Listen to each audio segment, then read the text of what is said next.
Well, we have finished 10 verses of the poem,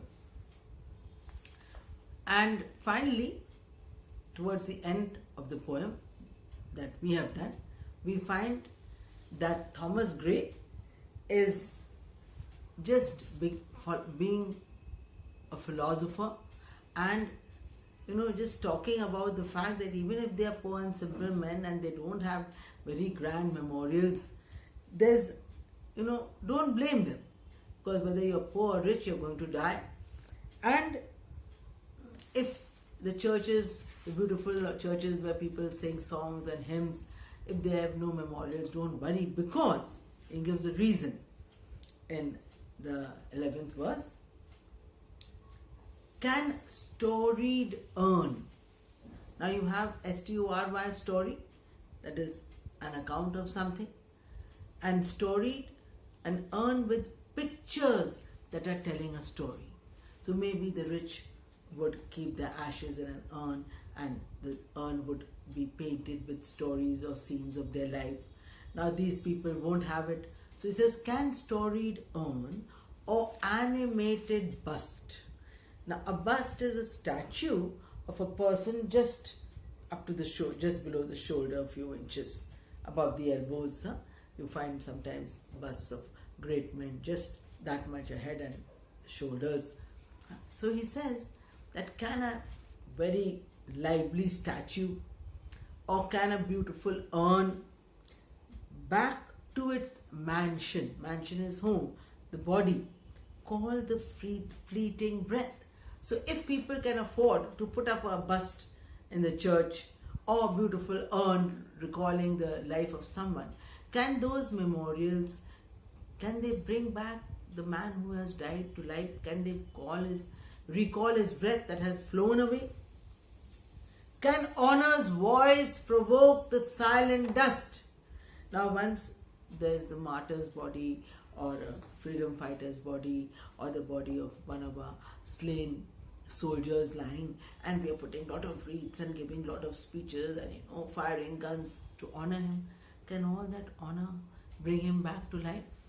So can honor's voice provoke the silent dust? Now once a person has died, no matter how much honor we bestow of him, the body can't come back to life. Or flattery soothe the dull, cold ear of death. Now when a man dies, if he's not very wicked, a lot of praise is lavished on him. That now he's dead, at least let us say a few good words. And sometimes people vie with each other and going all out and praising the man. Now false praise is called flattery. Praise and false praise. So he says, whether you give him honor and genuine praise or whether you just flatter him, once a man has died, all those words, all those actions, all those memorials are of no use. So okay, rich people do them to satisfy themselves, and these poor people are deprived or do not have the money or the ideas about immortalizing themselves. But it's okay, because once you're dead, you can't come back to life. Perhaps in this neglected spot is laid some heart once pregnant with celestial fire. Now, celestial fire is heavenly fire, inspiration. Now, we just did a poem by John Milton. So, this, celestial fire is referring to Milton, the great Milton. So, Milton wrote his poems, they were published, he was acknowledged and praised, and till now we remember him. But if there was a poet who only wrote poems and sang songs to the scarecrows and the birds and his sheep and the cattle, and he didn't write them anywhere, no one heard them, so he might have had all the abilities of Milton. But since no one heard them, we don't know him. And so one of these buried farmers and villagers could be someone who had the great gift of poetry, the divine voice of poetry. Hands that the rod of empire might have swayed.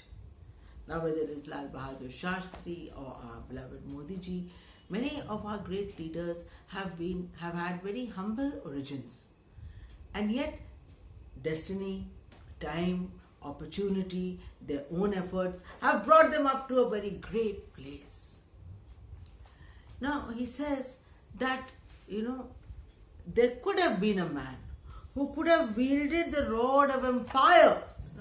Often English kings especially are shown with a crown on their heads and a scepter in their hands. A small rod with a ball like the universe on top of it, with a little point. And you can look into your phones for the image of a scepter, S-C-E-P-T-R-E. So he says that there could have been a man here who could have wielded the rod of empire. He could have become a king or an emperor. But of course, he was in the village and he just did his daily work and he didn't go beyond that. Awake to ecstasy, the living lyre. Or he could have sung beautiful music. So, this verse is one of the, verses in which Gray is inviting you to imagine the potential of those villagers whom we just condemn or just hold in scorn or have no regard for because they are now dead and buried. They were only farming. Not only have they fed us, but they had untapped potential. They could have written a great poem. They could have run and ruled an empire, and they could have played wonderful music that would have lived on had they the opportunity. Now, this next verse, the 13th verse, is what I really want each of you to learn because it is very relevant to us. That if we are ignorant, we have only ourselves to blame. As I told you last time, my son was giving me, an analysis of the presence of students on a class, and he said, "Mummy, the average attendance time span is about 2 minutes." It was sad. If you were in my class, I would never have let you go at 2 minutes, so you would have been forced to listen to me. Now you are free to move away, so you can sit and be learned, or you can move away and remain ignorant. The choice is yours to be learned or ignorant. Next year, when the new year comes and the years that move on, your knowledge will either keep growing because you have all the time in the world, or it will become less and less, and you will be from 12 to 11, 11 to 10, and 10 to 9, and with every passing year, you will become less and less knowledgeable. So he says, these were ignorant because knowledge to their eyes a ample page, rich with the spoils of time, did ne'er unroll. Now, in earlier times, people wrote on parchment, and since parchment could not be folded, they rolled it up. So, often lessons were, or papers, or books, reading material was rolled up and kept on a scroll. And then when you read it, you unrolled it and you read it. So he says, knowledge did not unfold her ample page, rich with the spoils of time. Now imagine if you were learning history in the 1st century AD. Then all the history that has happened after the 1st century, you would not know, you would not have to have, your history book would be very, very thin. Isn't that so? Or you were learning in the 14th century, then you would not learn about the Mughals at all. Or if you were learning in the 15th or 16th century, you wouldn't have to learn about British history because the British hadn't come. So, with the passing of time, all the great events that have happened keep getting added to the history book. Now, in 1926, they discovered the Indus Valley.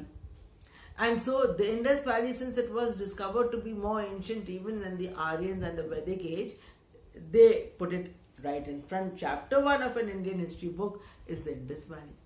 But in 1900, chapter 1 was Vedic age. Because till that time, they had not discovered the Indus Valley. They had not made the excavations and discovered anything about it. So every book here, the book gets thicker, rich with the spoils of time. Just like a dacoit, or a robber will come and take away everything, and then you take away the spoils, or some tribe will come, attacking a village or a town and take away whatever they find, loot it. Like Tamur the Great and you know, Genghis Khan and all, who came to attack the country, Muhammad of Ghazni. They took away all the spoils of their victory, all the statues and the gold and the jewels they took away. Now, Grace saying that these farmers, they didn't make any progress in their life because knowledge did not reveal any history and geography and any learning and management.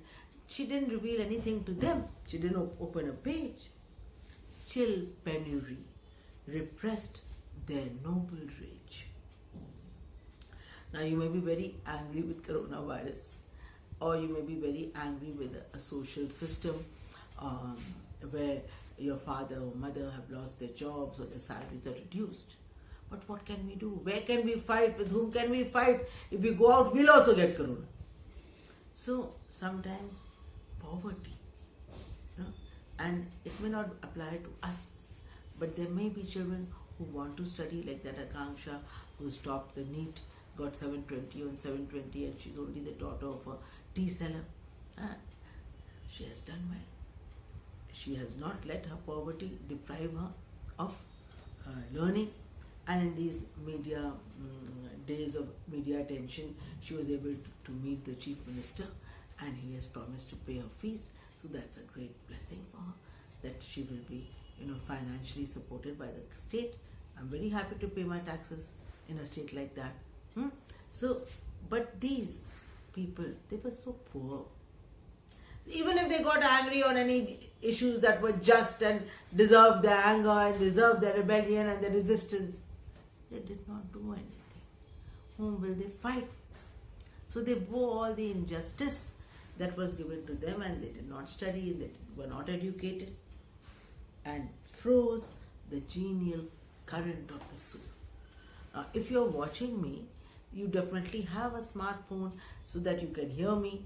Your family is supporting you by paying for an internet connection so that you can get your online lessons.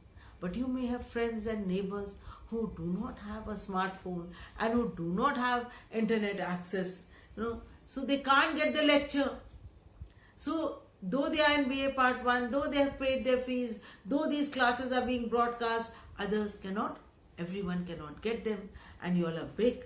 You all choose to listen or not listen. But imagine small children in 1 and 2 and 3, if they don't have parents who can educate them, or don't have parents who have time for them, or don't have phones and don't have any digital connectivity, then they just won't get any class. So poverty, not only it repressed their noble rage, it froze the genial current of their soul. All the enthusiasm, all the excitement, all the potential and the possibility that they could have had if they were intelligent and had opportunity was just closed to them. And so any natural desire for knowledge they could not express. If they were not happy with something in society, with any customs, traditions, rituals, whatever, they could not object because they were just too poor to do so. Now, why at the beginning of telling you this verse, I wanted you to learn it, is because you who are watching me are not in this condition. You have books at home, you have money, you have a smartphone in your hand, and you have all the opportunity to get more and more intelligent. You don't have to be buried in unknown, unseen, unloved, unhonored villager. You can make something of your life if you decide to take advantage of all the opportunities that you have. So remember this, that you are not in this condition, but if you remain ignorant, only you are to blame. So I just like all of you to resolve that we are living in the 20th century. Personally, I have a smartphone.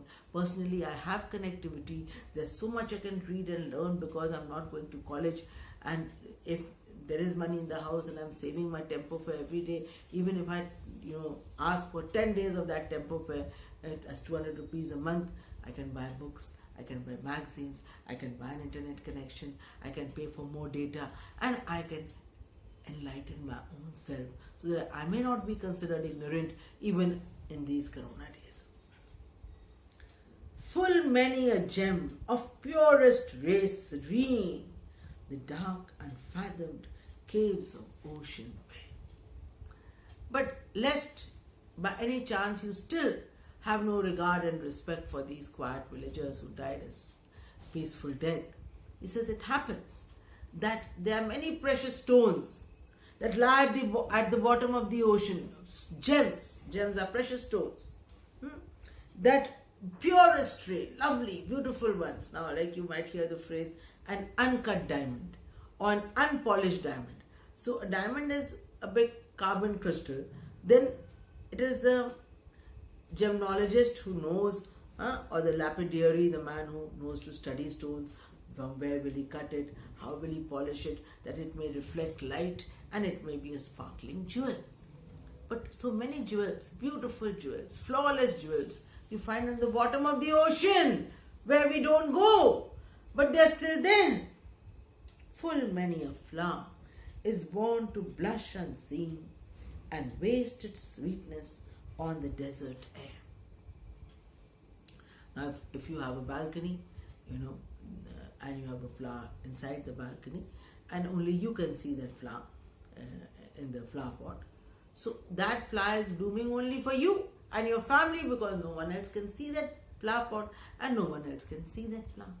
But still it is blooming if you have nourished the plant well and it's getting its share of sunlight and all that it needs to grow, depending on the quality of that flower, it will bloom for you alone. So there are many flowers that bloom in the desert, that bloom on a mountainside, and no one sees them. And if they have a fragrance in the desert air, where there are only lizards and snakes and beetles and other insects, only they enjoy the fragrance of the flower, because there is no one to watch it or see it. So it says it can happen that people of great worth, of great wisdom, great knowledge, may be in lonely, forlorn places. Sometimes we hear of a Baba or a holy man who's healing this and healing that, and there you've got to drive miles and miles away into some lonely area of the, far from a city, and he's sitting over there, and his name and fame has spread, and so people come from everywhere to ask for his blessings and his healing. It happens. We know of people like that. So he says, so this is a very classic verse that often gets asked in exams. It's by Thomas Gray. There's nothing of the elegy in it, but it is from the elegy that he's just telling us that it often happens that precious jewels or beautiful flowers are known to bloom, one at the bottom of the sea and one on some mountainside or on some desert near an oasis where no one sees them, but they still bloom and they still give out their luster. Some village Hampden that with dauntless breast the little tyrant of his fields withstood.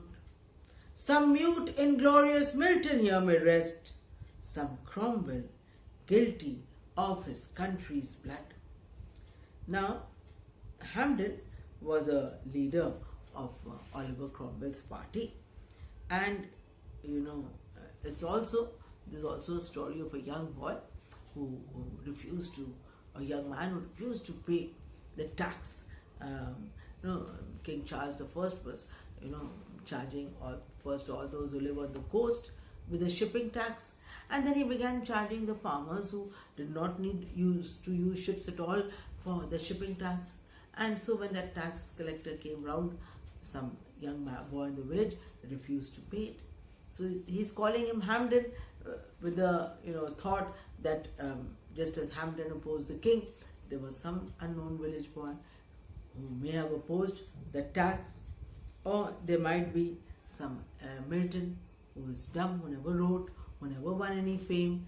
He may be buried here, or some Cromwell, some good leader like Oliver Cromwell was a commoner who fought against the king and became the Lord Protector of England for a few years from 1649 I think to 55.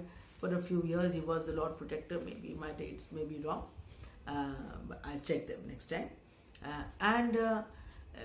So there might be a man like that, like Cromwell or Milton or Hampden.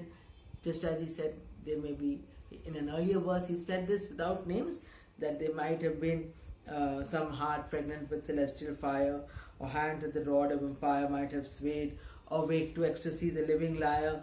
So in the same way he's talking about specific names here. They was just general. It could be a Milton or a Cromwell, men like that with the same talents, but because they never had the opportunity, they were able to, they just lived their simple lives and died. Some Cromwell, guiltless of his country's blood. Now because of Oliver Cromwell taking, a side against the king, so some English people were on his side and some were supporting their king, whether he was just or unjust, and so there was a civil war and a lot of blood was shed and many people died. So at least this Cromwell was in the village who never got that chance to lead his country or his village against fighting against another village. He may have died without shedding the blood of his countrymen or of his people who live with him. And so that is a great thing. And I'd like to stop here and continue tomorrow on the interactive class. So I'm hoping that more of you will join me tomorrow and stay with me, and we'll have an interactive class on Tuesday, that is the 3rd of November. Thank you.